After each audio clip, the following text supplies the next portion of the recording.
যে 3 number point হলো যে আমাদের নবীজি হচ্ছে আমাদের নেতা। বলেন সবাই, এই যে এখানে সমস্যা অনেকে, আমাদের নবীজি আমাদের নেতা, এতে কোনো সন্দেহ আছে না? সম্মানিত হাজিরিন, কেন নেতা মানতে হবে? আল্লাহ তাআলা অনেক আয়াতের ভিতরে, সময় সংক্ষিপ্ত, সূরা কলমের 4 নম্বর আয়াতে আল্লাহ তাআলা বলতেছেন, বান্দারে কেন মুহাম্মদ সাল্লাল্লাহু আলাইহি ওয়াসাল্লামকে নেতা মানবে, তার আদর্শ গ্রহণ করবে? শোনো, সূরা কলমের 4 নম্বর আয়াতে আল্লাহ তাআলা বলতেছেন, ওয়া ইন্নাকা লাআলা খুলুকিন আযীম। আল্লাহু আকবার। আমাদের জন্য রয়েছে উত্তম আদর্শ আমাদের নবীজির কাছে। বলেন সুবহানাল্লাহ। এরপরে আল্লাহ তাআলা সূরা আম্বিয়ার ভিতরে, সূরা আম্বিয়ার 107 নম্বর আয়াতে আল্লাহ তাআলা বলতেছেন, ওয়া মা আরসালনাকা ইল্লা রাহমাতান লিল আলামিন। আল্লাহু আকবার। আমি পৃথিবীতে মুহাম্মদ সাল্লাল্লাহু আলাইহি ওয়াসাল্লামকে রহমত স্বরূপ প্রেরণ করেছি। বলেন সুবহানাল্লাহ। এরপরে আল্লাহ তাআলা সূরা আহজাবের 21 নম্বর আয়াতের ভিতরে আল্লাহ তাআলা বলতেছেন, ওয়ামান কানা, সময় সংক্ষিপ্ত আয়াতটা বললাম না। আল্লাহ তাআলা এরপরে সূরা নহলের 36 নম্বর আয়াতে আল্লাহ তাআলা বলতেছেন, ওয়ালাকাদ বাআসনা ফি কুল্লি উম্মাতির রাসূলান আন ইবুদুল্লাহা ওয়াজতানিবুত তাগুত। আমি পৃথিবীতে যুগে যুগে আমি প্রত্যেকটা জাতির কাছে আমি নবী রাসূল পাঠিয়েছি, এই ঘোষণা দিয়েছেন কে? আল্লাহ।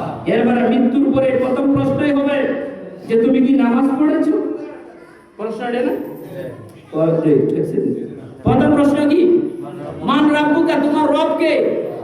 আল্লাহ জানে এই পৃথিবীতে আসার পরে অনেক মানুষ রব দাবি করবে, এই জন্য আল্লাহ তাআলা প্রথম প্রশ্নই তোমার রব কে, হিসাব দাও, উত্তর দাও। কবরের প্রথম প্রশ্ন। বলেন সুবহানাল্লাহ।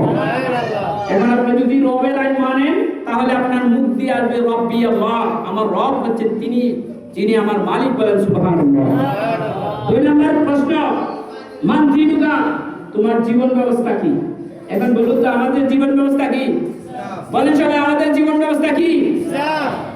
ইসলাম। 3 নম্বর প্রশ্ন, মান নাবিয়ুকা, তোমার নেতা কে? বলুন তো, যারা আওয়ামী লীগ করে তারা যদি বলে আমার নেতা বঙ্গবন্ধু, মায়ের আছে না নাই? আছে। সারবনি। যারা জামাত করে যদি বলে আমার নেতা শফিকুর রহমান, সারবনি। যারা বিএনপি করে তারা যদি বলে আমার নেতা হইছে জিয়াউর রহমান, সারবনি। একজনের সারবে না।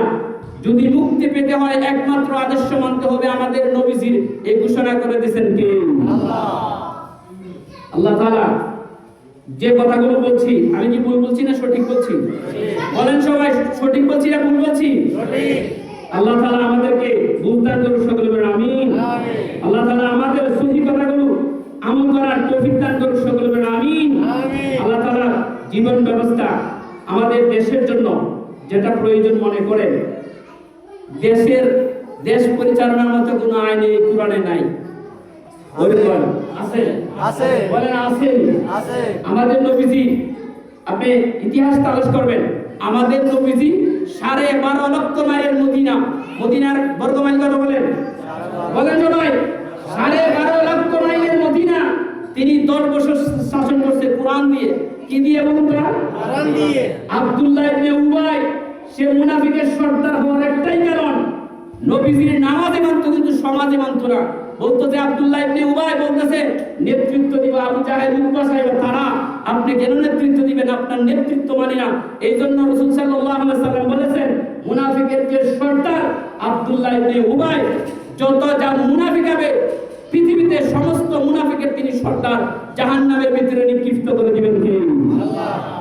এই জন্য শুধু মসজিদে মানবেন, সমাজে নবীজির শাসন মানবেন না, এটাকে হবে কি না? আল্লাহ তাআলা এই জাতিকে বুঝদান করেন, সকলে বলেন আমিন। আলহামদুলিল্লাহি রাব্বিল আলামিন। যদি কোনো কষ্ট পেয়ে থাকেন আমাকে মাফ করে দিবেন। আল্লাহ তাআলা আমাদের সহি কথাগুলো আমল করার তৌফিক দান করেন, সকলে বলেন আমিন।